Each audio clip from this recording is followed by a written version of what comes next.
As ons die woorde hoor, my te doen lys, dan voel dit party dae van ons lewe bietjie verregaande, doen dit nie.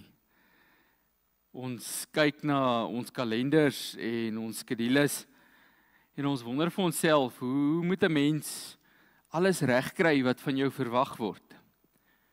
Ons hoor en sien wat ons als moet doen en ons kyk na daardie te doen lys en dis partykeer in so 'n mate gevul dat dit ons moedeloos maak. Ek dink as 'n ou teruggaan in tyd, voor die tyd wat mense skedules gehad het, was die skedule ontwikkel as 'n hulpmiddel vir iemand om reg te kan kry wat hulle moet regkry per dag. Was die skedule meer bedoel om 'n dag op te deel in so 'n mate dat 'n mens 'n hele paar goed kan regkry in daardie dag en dat jy in daardie dag produktief en vrugtevol kan wees. En waar die skedule en die kalender en die dagboek en wat ook al jy gebruik om jou lewe te skeduleer ontwikkel is as iets om jou te help, het dit in 'n sekere mate iets geraak wat ons oorneem. En in 'n sekere mate iets geraak wat ons nie dien nie, maar aan wie ons diensknegte is. En die sterkste ding wat 'n skedule doen, ek dink, is om ons te oortuig dat ons die slaaf daarvan is en nie andersom nie. En eintlik is dit andersom. Daar's net een persoon in jou lewe wat beheer het oor hoe jy jou tyd spandeer en hoe jy goed prioritiseer en hoe jy jou skedule indeel. En dis jy. Niemand anders het beheer daaroor nie. Partykeer sal ons sê, nee, maar ons baas skeduleer ons op hierdie manier, of partykeer sal ons sê, maar dis die kinders, of die skoolprogram, of allerhande verskillende goeters. Ek weet ek's daar, as 'n pa, as 'n man wat werk, en as 'n man vir 'n vrou, as iemand wat in besigheid is, en wat allerhande eisters in die vuur het, sal ek baie keer sê, maar my skedule is die probleem.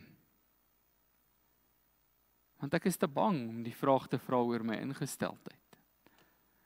Dit is lekker om die vraag te vra oor hoe ek myself instel, wat ek prioritiseer en wat ek nie prioritiseer.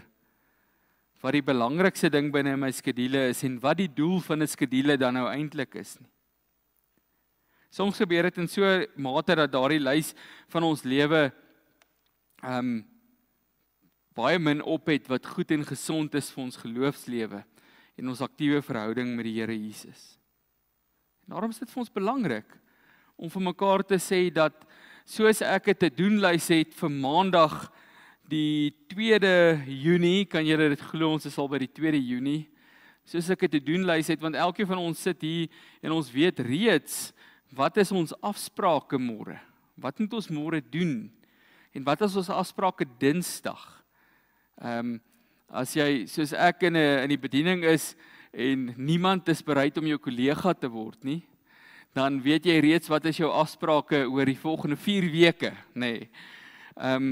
Dis nie dat niemand bereid is nie, ek maak dit, dis 'n simpel grapie. Ek dink enige ou wat na hierdie gemeente toe kom, hy kan sy voortande gee om hiernatoe te kom. Maar ons weet wat ons gaan doen, maar het ons so te doen lys vir ons geloofslewe? Vra jouself eintlik, hoeveel beter sal dit met jou gaan as jy 'n daaglikse inchecklys het om te sien dat jy die kerngoeders wat vir jou verhouding met God belangrik is, nakom in die praktiese van jou lewe. Dat jy aandag gee aan die belangrikste goeders in jou lewe, wanneer dit ook kom by die groei en die uitleef van jou verhouding met die Here, soos om met die Here besig te wees in sy woord, soos om met die Here besig te wees in gebed, soos om met die Here besig te wees in alles wat jy doen. En ons kan baie maklik sê dat ons is besig of ons het die tyd hiervoor nie, ek doen my beste, maar ons het soveel leë tye in ons lewe wat ons niks mee doen nie. Mens dink veral, en elke ou kan maar vir homself inkleer, maar mens dink veral in die tye soos wanneer ek in die kar sit en ek so pad iewers heen en ek ry ver, of wanneer ek in die verkeer vasgesit kry, of wanneer ek op 'n tredmil hardloop. eens op 'n tyd lank gelede was ek fiks, nie meer nie. En wanneer ek gehardloop het as ek fiks was een van my gewoontes om na preke te luister wanneer ek hardloop. My raad aan jou sal wees, as jy hierdie wil opvat en sê nee, ek gaan nou, Reinhard sê mens moet preke luister as jy hardloop, wag net tot jy so bietjie fiks is, want anders hoor jy net elke tweede woord van die preek. Alright, so as jy fiks is en jy kom in die ritme, dan begin jy die preek hoor en verstaan. Dis tog so dat God is nommer 1 prioriteit in ons lewe en ons roeping. Hy is ons nommer 1 strewe. Hy's belangriker as enigiets in ons lewens. Hy's belangriker as enigiets wat ons moet doen of dink of sê. Hy is die kern van al ons ander prioriteite.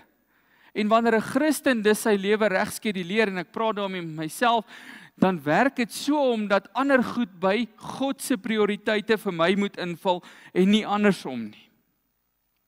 Dis sê ons vir mekaar dat ons 'n gesonde balans moet hê binne in ons lewe as Christene.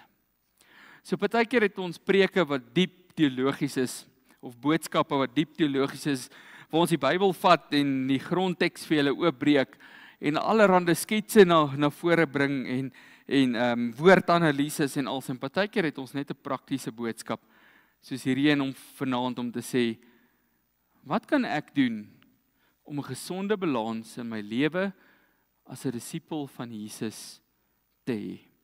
Hoe lewe ek as 'n mens wat vir God skeduleer? Ons lees 'n paar verse uit Prediker uit. Prediker 3 leer vir ons oor presies hierdie ding. Prediker 3 gaan van die uitgangspunt uit dat daar's 'n vasgestelde tyd vir elke ding, daar's 'n tyd vir elke saak. As ons hierdie woorde hoor, dan sê dit tog vir ons dat alles in ons lewe kan geskeduleer word. Alles in ons lewens kan beplan word. Alles in ons lewens kan deel wees van ons daaglikse gaan van hoe ons met ons lewe werk. En alles wat jy graag wil regkry is goed waarvoor jy gaan tyd maak. Is dit nie? Dis nie 'n ding van ek het nie tyd vir iets nie. Dis enkel en alleen 'n ding van ek maak tyd vir iets. En so leer die Prediker ons. Kom ons lees saam. Net so 'n paar verse. Prediker 3 van vers 1 af, vir alles is daar 'n vasgestelde tyd. Daar is 'n tyd vir elke saak onder die hemel. 'n Tyd om geboorte te gee en 'n tyd om te sterf. 'n Tyd om te plant en 'n tyd om uit te trek wat geplant is. 'n Tyd om lewe te neem en 'n tyd om lewe te genees. 'n Tyd om af te breek en 'n tyd om op te bou. 'n Tyd om te huil en 'n tyd om te lag. 'n Tyd om te rou en 'n tyd om te dans. 'n Tyd om klippe weg te gooi en 'n tyd om klippe bymekaar te maak. 'n Tyd om te omhels en 'n tyd om ver te wees van omhelsing. 'n Tyd om te soek en 'n tyd om te laat wegraak. 'n Tyd om te bewaar. 'n Tyd om weg te gooi. 'n Tyd om te skeer en 'n tyd om toe te werk. 'n Tyd om stil te bly en 'n tyd om te praat. 'n Tyd om te lewe en 'n tyd om te haat. 'n Tyd van oorlog en 'n tyd van vrede. Watter voordeel het die een wat werk van dit waarmee hy hom afsloof? Ek het die taak gesien wat God aan mense gegee het om hulle mee te belas. Alles het hy mooi gemaak op sy tyd. Hy het ook besef van die tydstuur in die hart in hulle harte gegee, sonder dat hulle of dat die mens enigstens die werk van God begin tot die einde doen of kan pyl. Ek het besef dat daar tussen hulle niks beter is as om vreugde te ervaar en die goeie te geniet in die lewe. Ja, elke mens dat hy eet en drink en die goeie geniet by al sy inspanning is 'n gawe van God. Ek het besef dat alles wat God doen vir altyd sal bestaan. Daaraan kan niks toegevoeg word nie en daarvan kan niks weggeneem word nie. God het dit gedoen sodat hulle ontzag vir hom sal hê. En wat ook al gebeur, was lankal daar. En wat gaan gebeur, het lankal gebeur. God haal weer na vore wat verby is. Soveel tot sover te lees. Ons hoor hierdie woorde van die begin af, dat die Here sê, vir alles is 'n vasgestelde tyd, en daar is 'n tyd vir elke saak. En ou sal na al hierdie voorbeelde kon kyk, en sê dis 'n preskriptiewe teks, of dan 'n teks wat vir ons sê, hoe om al die praktiese dinge van ons lewens in te kleer.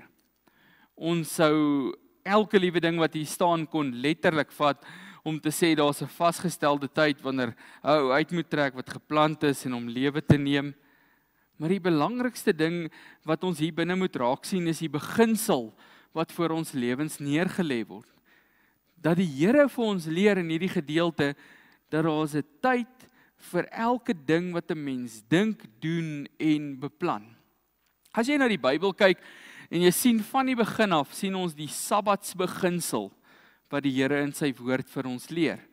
Ons leer in die wettiese boeke, of die Pentateeg in die Ou Testament, wat Genesis, Levitikus, Numeri, Deuteronomium, die boeke, die wetsboek, Exodus, die wetsboeke, dat die Here vir ons leer, dat die mense moet 6 jaar hulle lande plant, en 'n 7de jaar moet dit rus, en hierdie ding moet so gebeur, en dan moet dit gebeur. 6 dae moet jy werk, is die wet van die Here, en die 7de dag moet jy rus. En allerhande goeders, en ons kan daarop uitbrei. En vir baie jare het die Jode en die mense wat glo, en ons sien in Jesus se tyd, dit op so letterlike manier opgeneem, dat hulle eintlik die beginsel agter dit raak gesien het. En dis waar ons eintlik wil gesels vanaand, om te sê, wat is die beginsel agter God se bevele in hierdie goeders?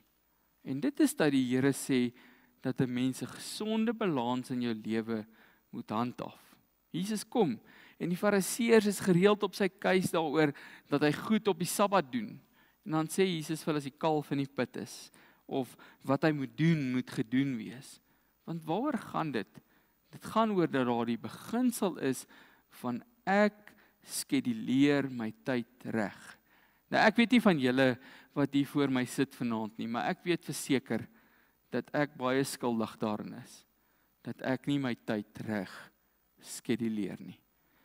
Dat ek na my dagboek kan gaan, van 4 weke terug, en 3 weke terug, en 2 weke terug, en laasweek, en kan sien, dat daar was 'n tyd om dit te doen, en 'n tyd om dat te doen, en 'n tyd om hierdie te gee, en 'n tyd om daardie te gee. Maar my diep tyd saam met die Here, was daar baie min van. En dis die doel van die Sabbatsbeginsel, reg deur die Bybel heen, is om vir jou die ruimte en die geleentheid te gee, om in God te groei, saam met hom die lewe te doen, en 'n oomblik in jou lewe te hê, gereeld, waar jy totaal en al op die Here gefokus is. En kom ons wees eerlik met mekaar, dis iets wat ons skedule is, en ons lewens baie van ons wegneem. So wat ek vanaand wil doen, is nie hierdie groot teologiese boodskap, of verklaring, of preek, of wat ook jy dit wil noem nie, maar is om vir jou 6 dinge te gee, uit hierdie paar verse wat ons gelees het, en daar is seker baie meer. Ek is seker, ons kan sê, kom ons vat die 100 dinge van Prediker 3, maar ek wil vir jou 6 dinge gee, wat jy, as jy iemand is wat notas maak, of slim genoeg is om alles te onthou, kan knoop in jou gedagtes, om te sê, hierdie is die dinge wat ek elke dag van my lewe moet doen, sodat ek seker maak, ek maak tyd vir die Here. En die heel eerste ding daarvan is om te sê, 'n disipel se lewe nader konstant tot God. Dis die grondslag, die uitgangspunt van 'n gedeelte soos Prediker 3, van enige mens wat vir die Here en uit die Here wil leef, se lewensfondasie, dat God het jou gemaak. Wie jy is deur God geformeer. Ons lees in Jesaja 44 dat die Here sê, in die skoot van jou moeder het ek jou gevorm.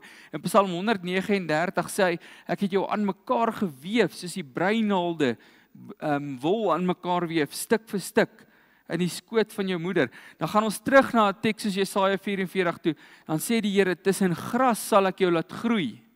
Met ander woorde, in enige omstandighede in jou lewe, sal ek groei uit jou kan voortbring. Sal ek jou kan help om staande te bly.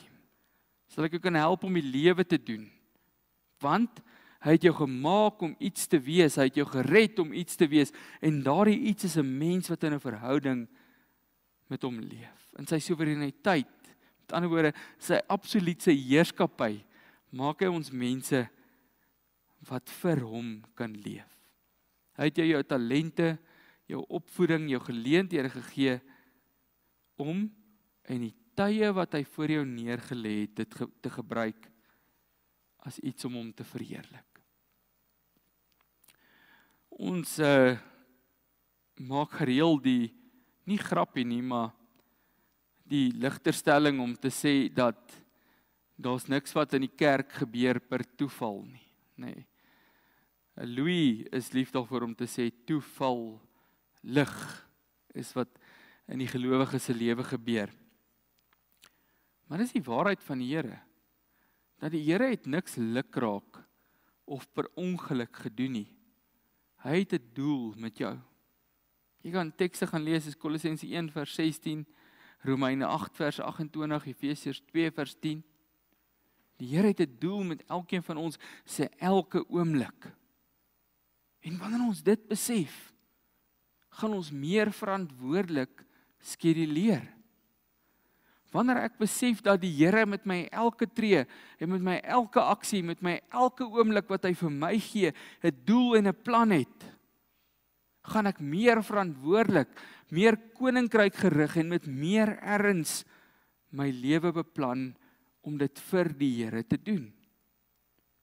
Wanneer ek dit besef, sal ek weet, God is my eerste prioriteit en ek moet hom daagliks soek in hoe ek sy woord verteer en opneem, en hoe ek in gebed tot hom nader, en hoe ek my hart vernuwe en oortuig, my gedagtes van die werk van die Here in my lewe. Prediker 1 vers 14 sê, as ons dit nie doen nie, is ons lewe gejaag na wind. So terwyl Prediker 3 vir ons sê, dat alles het 'n tyd en dat jy as 'n mens moet beheer hê oor jou skedule, sê Prediker 1 van ons dat jy kan jou skedule so doen dat dit 'n totale mors van tyd is. So Prediker 1 vers 14 sê, alles kan nie gejaag na wind wees, of alles kan doelmatig korrek wees. En dit begin daarby, dat 'n disipel se lewe nader konstant na die Here. Elke dag as ek opstaan, elke oomblik as ek beplan, dan weet ek die Here is my ware noord. En ek moet in hom leef en in sy rigting leef.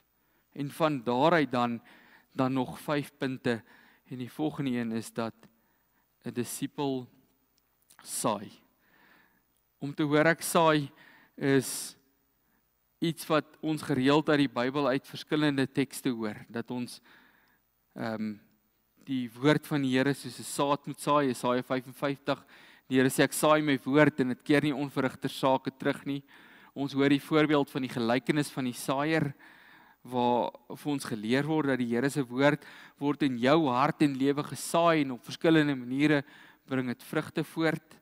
Ons hoor dat die Here ons stuur om saaiers te gaan wees en in die lande van die wêreld sy saad, die saad van die evangelie te saai. Dan hoor ons hier in Prediker 3 ook, daar's 'n tyd om te plant en 'n tyd om uit te trek wat geplant is. Daar's 'n tyd vir alles. Soos ek daagliks vanuit die fondasie ding wat ek moet doen om tot God te nader leef, moet ek ook weet dat ek 'n saaier moet wees wat daai toenadering tot God ook in die wêreld uitdra. Dis die eerste ding. So as ons sê, ons het 'n checklys, is die belangrikste ding in jou checklys dat jy elke dag moet check is, ek het vandag nader aan God beweeg.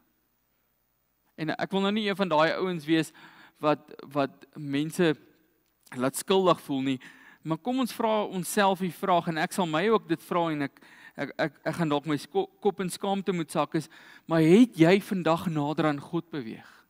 Het jy? En dis die grondslag ding in ons checklys, om te sê, ek het vandag nader aan God beweeg, maar dan is ek ook 'n disipel wat saai. Ek het die saad van die Here gesaai, sodat ander mense deur daardie saad ook nader aan God kon beweeg. Hoe voed jy? Ons hoor gereeld die frase, have you eaten today? Ken julle dit? Thank the farmer. Nee. Hoekom? Want die boer het gesaai, en die boer het beeste groot gemaak, en wat sal ek nou van dit weet? Die boer het goed gedoen, so die mens kon die vrug van sy saad benut. Dis wat die Here vir ons sê. Terwyl jy toenader, het jy ook seker gemaak die mense rondom jou raak nader, deur die saad van die woord te saai. En die volgende een, wat vir ons geleer word, is dat die disipel, of 'n disipel bou. Ons hoor in vers 3b, daar's 'n tyd om af te preek, en 'n tyd om te bou. Hoekom bou mens?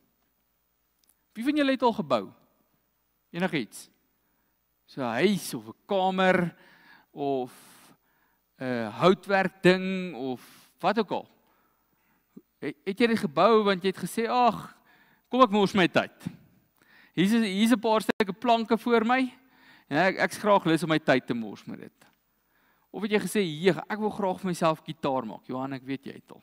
Ek wil graag vir myself 'n gitaar maak, en hier het ek ceder en mahogany, en al die groot resonante houte, en ek gaan nou hierdie musiekstuk maak. Hoekom bou mens? Jy bou met 'n doel. So deel van jou checklys as gelowige moet wees, het ek vandag gebou. Waaraan?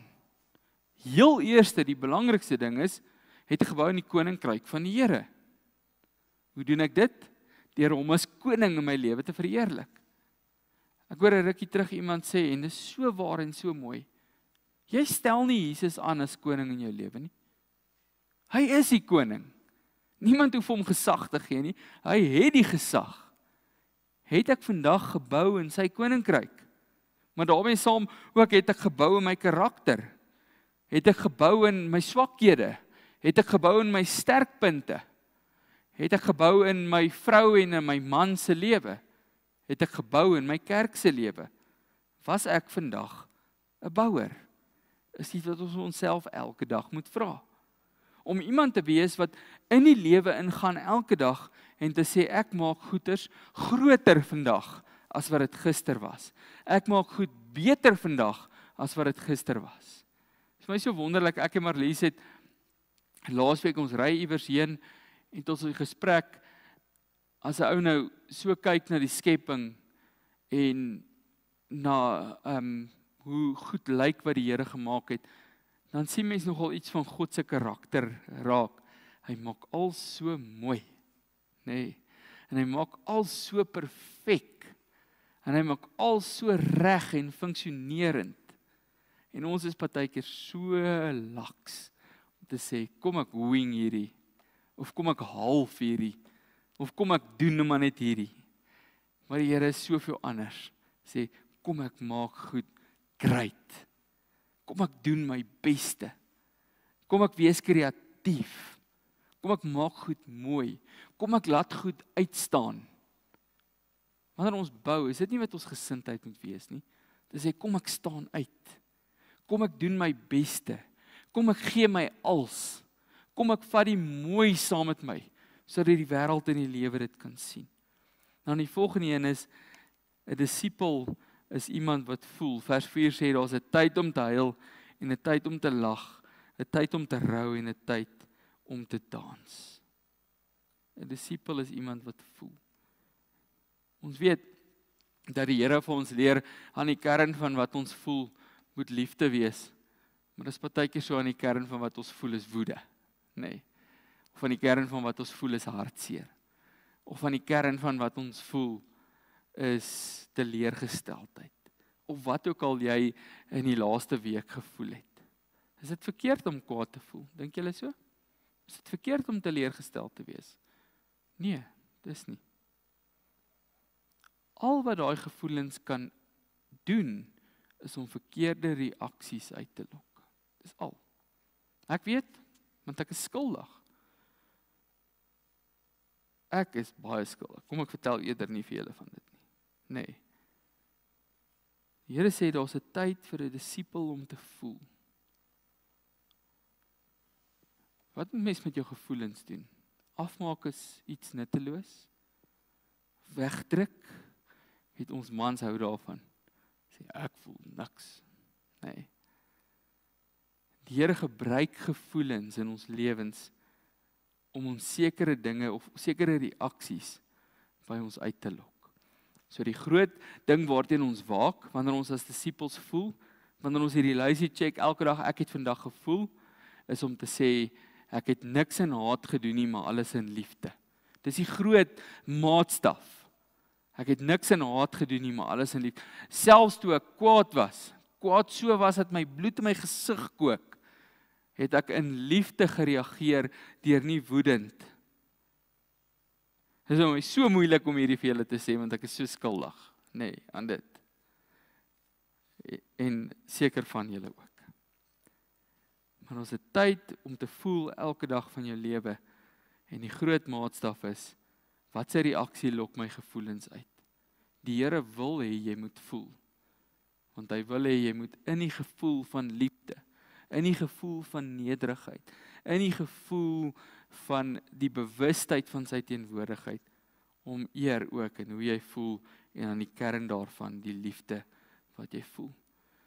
En die volgende een is 'n disipel doen selfondersoek en skoonmaak. Ons sê in vers 5, ons het tyd om klippe weg te gooi en 'n tyd om klippe bymekaar te maak. 'n Tyd om te omhels en 'n tyd om ver te wees van omhelsing. 'n Tyd om te soek en 'n tyd om te laat wegraak. 'n Tyd om te waar en 'n tyd om weg te gooi. 'n Tyd om te skeer en 'n tyd om toe te werk. 'n Tyd om stil te bly en 'n tyd om te praat. En so kan ons aangaan en al die verskillende goeders noem. 'n Disipel is iemand wat in sy lewe ook tyd maak daarvoor om te sê, ek skeer myself oop, om te sê, wat gaan hier binne in my aan, en ek ondersoek my eie intensies, om die Here te verheerlik, en hoe ek uiteindelik optree.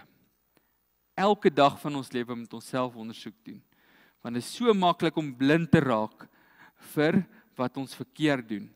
En wat is die doel van selfondersoek in ons lewens? Die doel daarvan is om skoon te maak, om weg te vat wat Jesus Christus volmaak en volkome vergewe in ons lewens. Maar ek kan niks wegvat wat ek nie eers ontdek nie. As ek nie eers my skoen uittrek en sien dis 'n klip daar binne wat my voet seer maak nie, kan ek nooit daai klip uithaal sodat my skoen gemaklik sit wanneer ek stap nie. As ek nie eers selfondersoek doen en sien waar lê my foute nie, kan ek nie die klippe van my fout uithaal en weggooi, sodat my lewe sal skoon wees van my eie swakhede. Dit waartoe Jesus ons in staat maak. En die laaste een is, 'n disipel lewe om alles te geniet. Alles het hy mooi gemaak, sê vers 11.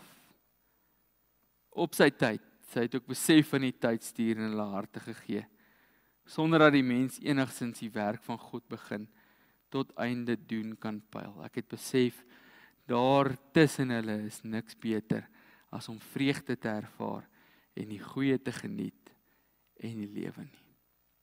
Terwyl ons al hierdie dinge doen, die Here het in hierdie gedeelte vir ons soveel dinge geleer, dat jy 'n checklist in jou lewe moet hê wat seker maak, ek nader elke dag tot die Here. Ek is 'n disipel wat saai, ek is 'n disipel wat bou, ek is iemand wat voel en liefhet, en in daai liefhet mense dien. Ek is 'n disipel wat selfondersoek doen, en omdat ek selfondersoek doen, kan skoonmaak in my lewe. Terwyl ek dit alles doen, is ek 'n disipel wat deur die Here die gawe van die lewe gegee is, om dit te geniet, en om in daardie genieting te verheerlik. Ek het besef dat daar tussen hulle niks beter is as om vreugde te ervaar en die goeie van die Here te geniet nie. Mag jy iemand wees wat elke dag in jou lewe seker maak dat al hierdie dinge teenwoordig is. Dat jy na die Here nader, dat jy saai, dat jy bou, dat jy voel, dat jy selfondersoek doen en skoonmaak, en dat jy verhouding in jou lewe saam met die Here geniet. Want as ons iets geniet, is dit vir ons 'n vreugde. En as dit vir ons 'n vreugde is, gee ons oor in dit, en raak dit ons hele lewe. Stuur dit ons hele lewe. Vul dit ons hele lewe. Mag God jou grootste vreugde wees. Kom ons bid saam. Here, dankie vir die wonderlike voorreg dat U ook geestelike maatstawwe en riglyne en hulpmiddels in ons lewe inbou. Dat ons nie ons geloofslewe alleen hoef te doen nie, maar dat U vir ons soveel verskillende dinge gee. En help ons om elke dag na U te nader, help ons om disippels te wees wat saai, help ons om disippels te wees wat bou, help ons om disippels te wees wat in touch met ons gevoelens, lewe en voel, help ons om disippels te wees wat self ondersoek en skoonmaak, maar ook in dit alles disippels wat U verheerlik deur in vreugde voor U in al U goeie gawes te leef. Ons het dit tog gesing, al U goeie gawes kom uit U Vaderhand. Gelukkig is die mens wat sy lewe daarmee bou. Ons prys U dat ons lewe daarvan vol mag wees en dat ons lewens daarmee mag bou. Wil U gee dat ons hierdie checklys in ons lewe sal invat en sal seker maak, elke dag doen ons hierdie dinge tot die verheerliking van U naam, maar ook tot die uitbou en opbou van ons geloof in Jesus se naam. Amen.